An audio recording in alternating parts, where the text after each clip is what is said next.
कि आपको बताना चाहता हूं कि हर साल निवेश में पीछे होते जा रहा मध्य प्रदेश। भारत सरकार का वित्त मंत्रालय 2023 की रिपोर्ट है जिसमें मध्य प्रदेश को दिया जीएसडीपी पर आधारित 10वां नंबर।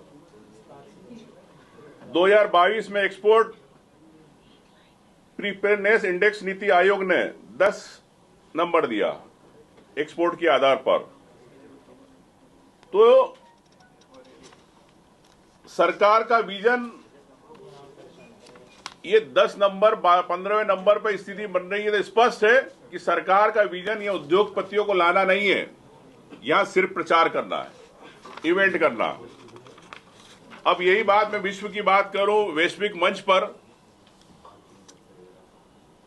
वर्ल्ड इकोनॉमिक फोरम, जहां पर विश्व के सभी उद्योगपति, नीति निर्माता, नेता वहां इकट्ठे होते दावोस में, लेकिन उस महत्वपूर्ण मंच पर मध्य प्रदेश क्यों नदारद थे? मैं सीधा सवाल पूछना चाहता हूं मुख्यमंत्री जी से। 20 से 24 जनवरी 2025 को स्विट्जरलैंड में डावोस में आयोजित वर्ल्ड इकोनॉमिक फोरम में मध्य प्रदेश को क्यों नहीं बुलाया गया? क्या मध्य प्रदेश बीमारू राज्य है इसलिए नहीं बुलाया गया? क्या मध्य प्रदेश में उद्योगपतियों की रुचि नहीं है इसलिए नहीं बुलाया गया?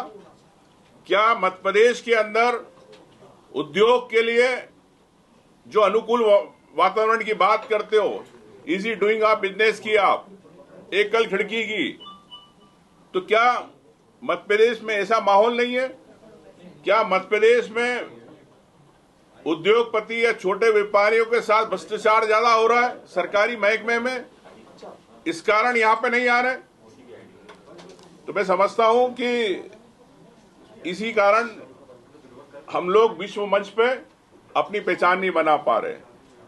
वो मध्य प्रदेश के अलावा महाराष्ट्र, तेलंगाना और केरल जैसे राज्यों ने 20 लाख करोड़ रुपए दावोस से अपने यहां इन्वेस्टमेंट ले लिया।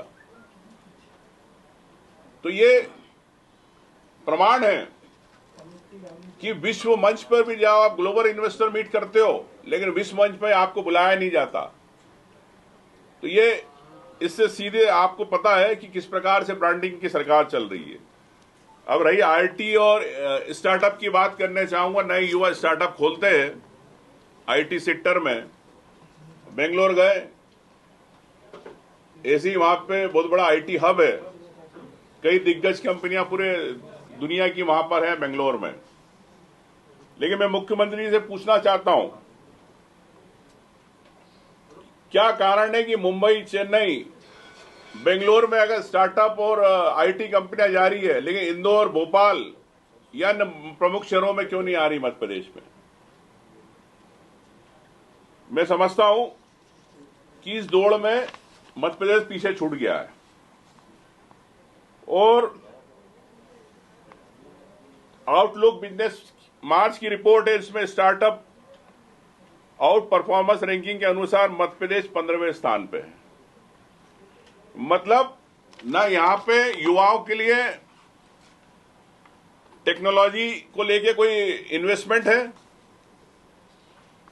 ना नए अनुसंधान है, ना स्टार्टअप को लेके यहां माहौल है। तो यहां का प्रदेश का युवा बाहर जा रहा है नौकरी के लिए, बेरोजगार हो रहा है यहां पे। तो मैं समझता हूं कि इन्होंने रोजगार पोर्टल में ऐसे ही आकांक्षी युवा कर दिया है, बेरोजगार वर्ड हटा दिया इन्होंने। भाई आकांक्षी योजना, आकांक्षी शब्द बदलने से नहीं होगा, युवाओं को नौकरी देना पड़ेगी प्रदेश के युवाओं को। तो मैं समझता हूं कि भारतीय जनता पार्टी जिस प्रकार से और मुख्यमंत्री जी और बीजेपी सरकार जिस प्रकार से युवाओं के साथ मजाक कर रही है, तो ये प्रदेश के अंदर आप समझ सकते हो कि ना विश्व के मंच पर आप अपनी पहचान बना पाए, ना आप जीआईएस के नाम पे जो प्रस्ताव है प्रदेश के अंदर 30 लाख करोड़ की बात करने वाले, वो प्रदेश के लोगों को पता नहीं है, युवाओं को पता नहीं, उद्योगपतियों को पता नहीं है कि क्या आपकी ठोस नीति है, आपने क्या करा वो स्पष्ट नहीं है।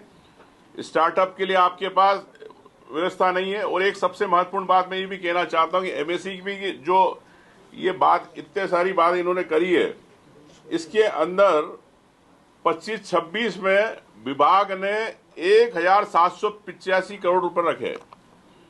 तो आप लाखों करोड़ की बात कर रहे हो, एमएसएमई की भी बात कर रहे हो, लेकिन आपके बजट के अंदर 1700 करोड़ रुपए, 1785 करोड़ रुपए।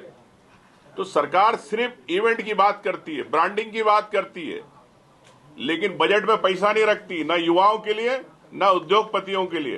तो मैं समझता हूं कि मुख्यमंत्री जी, आपकी ये यात्राएं जो बेंगलोर की है, उद्योग को लेके गए आप, इन्वेस्टमेंट को लेके, तो इस पे प्रदेश को स्पष्ट होना चाहिए कि आपने कितना पैसा लाया, और इसके पहले जो आपकी जीआईएस थी उसमें कितना पैसा स्पष्ट है, कहां पे क्या ठोस जमीन पर स्थिति बनी, ये स्पष्ट करे। और युवाओं के लिए, स्टार्टअप के लिए आप क्या करना चाह रहे हैं ये बताएं। धन्यवाद।